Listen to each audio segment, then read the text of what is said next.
Hi guys, welcome back to my YouTube channel the SCP study. हम पढ़ रहे थे राजस्थान में लोक नाट्यों के बारे में। उसी सीरीज को आगे बढ़ाते हैं और पढ़ते हैं अगले लोक नाट्य के बारे में। चलिए शुरू करते हैं।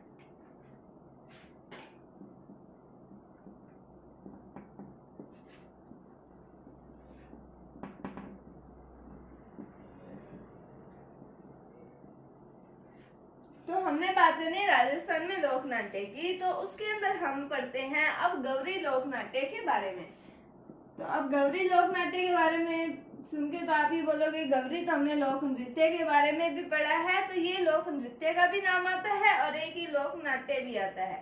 तो इसको आप लिख लीजिए कि गौरी जो है वो नृत्य भी है और राजस्थान का प्राचीनतम लोक नाट्य है।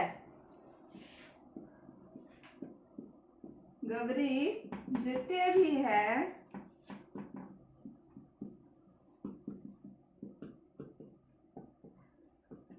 और राजस्थान का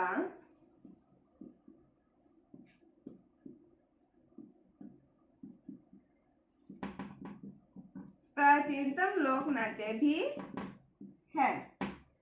किसकी बात कर रहे हैं हम? गौरी की। तो अब हम बात करें कि इसे राजस्थान का मेरू नाट्य कहा जाता है। क्या कहा जाता है? राजस्थान का मेरू नाट्य। इसे राजस्थान का मेरू नाट्य कहा जाता है। किसे कहा जाता है? गौरी को कहा जाता है। क्या राजस्थान का मेरू नाट्य कहा जाता है। अब हम बात करें कि मेवाड़ के क्षेत्र के अंदर भीलों के द्वारा इसका मंचन किया जाता है। मेवाड़ क्षेत्र में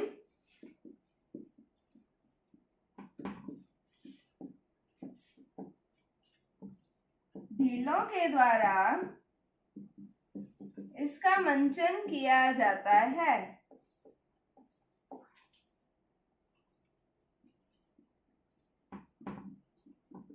तो गौरी लोक नाट्य के बारे में बात कर रहे हैं। क्या कहा जाता है? राजस्थान का एक तो प्राचीनतम लोक नाट्य है और इसे राजस्थान का मेरू नाट्य कहा जाता है।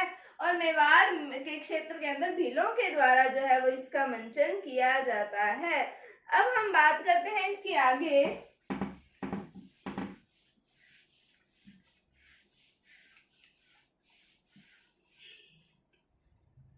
तो आगे हम बात करें तो हम बात करेंगे कि इसका संबंध जो है वो भगवान शिव और पार्वती से है। किससे है? भगवान शिव और पार्वती से इसका संबंध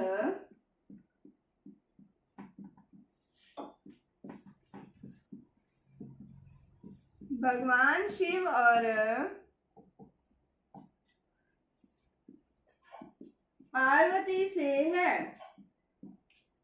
किसका? गौरी लोक नाट्य जो है उसका संबंध भगवान शिव और पार्वती से है। और ये जो है लोक नाट्य ये रक्षाबंधन से शुरू होकर 40 दिन तक चलता है। यह रक्षाबंधन से शुरू होकर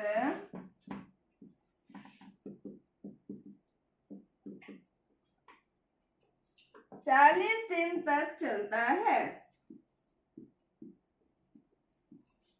कौन सा लोक नाट्य है? गौरी लोक नाट्य है। रक्षाबंधन से शुरू होकर 40 दिन तक चलता है। किससे संबंधित है? भगवान शिव और पार्वती से संबंधित है गौरी लोक नाट्य है।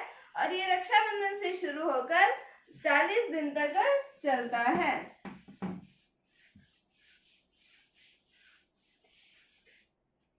आगे देखते हैं इसके बारे में। तो इसके अंदर शिव और भस्मासुर की कथा को आधार बनाकर मंचन किया जाता है। इसमें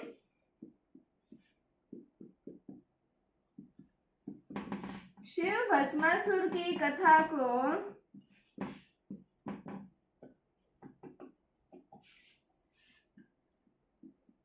आधार बनाकर मंचन किया जाता है। किसको? शिव और भस्मासुर की कथा को आधार बनाकर मंचन किया जाता है। इसके सूत्राधार को कुटकड़िया कहते हैं। क्या कहा जाता है? कुटकड़िया। इसके सूत्राधार को कुटकड़िया कहा जाता है या कुटकड़िया कहते हैं। क्या कहते हैं? सूत्रधार को कुटकड़िया कहते हैं और हास्य कलाकार को झटपटिया कहा जाता है। वह हास्य कलाकार को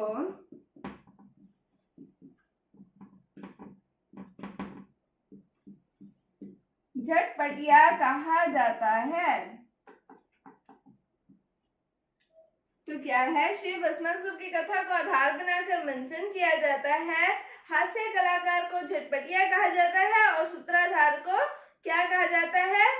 कुटकड़िया कहा जाता है। अब हम बात करते हैं आगे।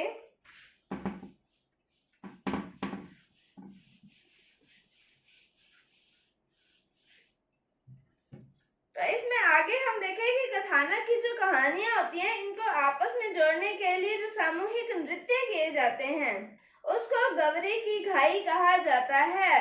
क्या है? कथानक की कहानियों को आपस में जोड़ने के लिए बीच बीच में किए जाने वाले सामूहिक नृत्यों को गवरी की घाई कहा जाता है। कथानक की कहानियों को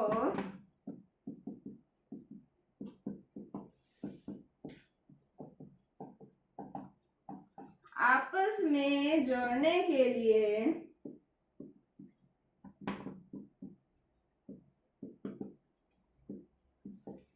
बीच बीच में किए गए सामूहिक नृत्यों को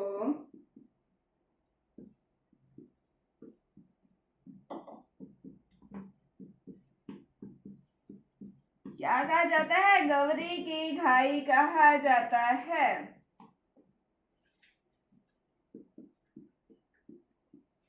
ये भी इम्पोर्टेंट है गवरी लोकनाट्य के बारे में कि कथानक की कहानियों को आपस में जोड़ने के लिए बीच बीच में किए गए सामूहिक नृत्यों को क्या कहा जाता है? गवरी की घाई कहा जाता है। तो हमने पढ़ा गवरी के बारे में, क्या है? नृत्य भी है और राजस्थान का प्राचीनतम लोकनाट्य भी है। राजस्थान का मेरू नाट्य कहा जाता है। संबंध किससे है? भगवान शिव और पार्वती से है। रक्षाबंधन से शुरू होता है और 40 दिन तक चलता है। नेवाड़ वाले क्षेत्र में भीलों के द्वारा इसका मंचन किया जाता है। शिव भस्मासुर की कथा को आधार बनाकर इसका मंचन किया जाता है। इसके सूत्रधार को कुटकड़िया कहते हैं और हास्य कलाकार को झटपटिया कहा जाता है। कथानक की कहानियों को आपस में जोड़ने के लिए बीच बीच में किए जाने वाले सामूहिक नृत्य क्या कहलाते हैं? गवरी की घाई कहलाते हैं। अब हम बात करते हैं भवाई के बारे में। तो हमने भवाई एक लोक नृत्य के बारे में भी पढ़ा था। अब हम भवाई लोक नाट्य के बारे में भी पढ़ेंगे और ये हमारा लास्ट लोक नाट्य है। इसके बाद कल से हम नया टॉपिक स्टार्ट करेंगे। तो अभी हम पढ़ते हैं भवाई लोक नाट्य के बारे में। तो इसमें भी लिख लीजिए, यह है नृत्य भी है और लोक नाट्य भी है। किसकी बात कर रहे हैं हम? भवाई की। तो ये नृत्य भी है और लोक नाट्य भी है। अब ये हम बात करें कि ये उदयपुर क्षेत्र में और गुजरात सीमा वाले क्षेत्र के अंदर व्यवसायिक लोक नाट्य है। यह है उदयपुर क्षेत्र में व गुजरात सीमा क्षेत्र में व्यवसायिक लोक नाट्य है। किसकी बात कर रहे हैं हम? भवाई लोक नाट्य की। तो उदयपुर क्षेत्र में और गुजरात सीमा क्षेत्र के अंदर ये व्यवसायिक लोक नाट्य है। अब इसके अंदर कहानी के बजाय इसमें करतब दिखाने पर जोर दिया जाता है। क्या है? इसमें कहानी के बजाय करतब दिखाने पर जोर दिया जाता है।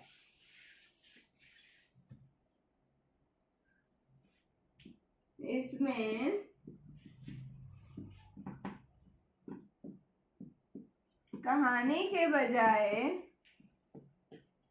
करतब दिखाने पर जोर दिया जाता है। अब हम बात करें कि फॉर एग्जाम्पल कौन कौन से करतब आते हैं, तो उनके बारे में हम देखें तो सिर पर अनेक मटके उठाना, क्या है? सिर पर अनेक मटके उठाना।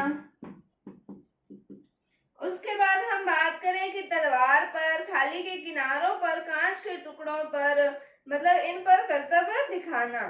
क्या है? तलवार पर,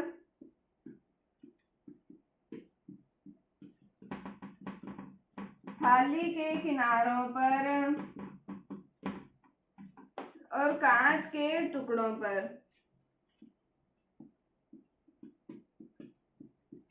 कर्तव्य दिखाना। और हम बात करें कि मुंह से रुमाल उठाना।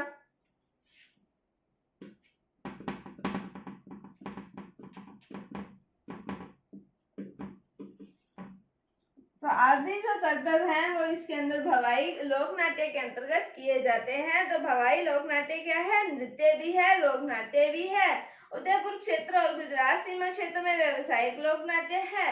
इसमें कहानी के बजाय कर्तव्य दिखाने पर जोर दिया जाता है, जैसे सिर पर अनेक मटके उठाना, थाली के किनारों पर, तलवार पर, कांच के टुकड़ों पर, मुंह से रुमाल उठाना आदि कर्तव्य जो है वो नृत्यांगना द्वारा किए जाते हैं। तो ये हमने आज पढ़ा गवरी लोक नाट्य के बारे में, भवाई लोक नाट्य के बारे में। तो यहाँ पर हमारा लोक नाट्य वाला टॉपिक कंप्लीट होता है। उम्मीद है आपको समझ आया होगा। अगर आपको इसमें कोई डाउट है तो आप कमेंट सेक्शन में पूछ सकते हैं। अगर आपको वीडियो थोड़ी सी भी अच्छी लगी है तो इसे लाइक कीजिए, शेयर कीजिए, चैनल पर नए हैं तो इसे सब्सक्राइब जरूर कीजिए। Thank you, thanks for watching, bye bye.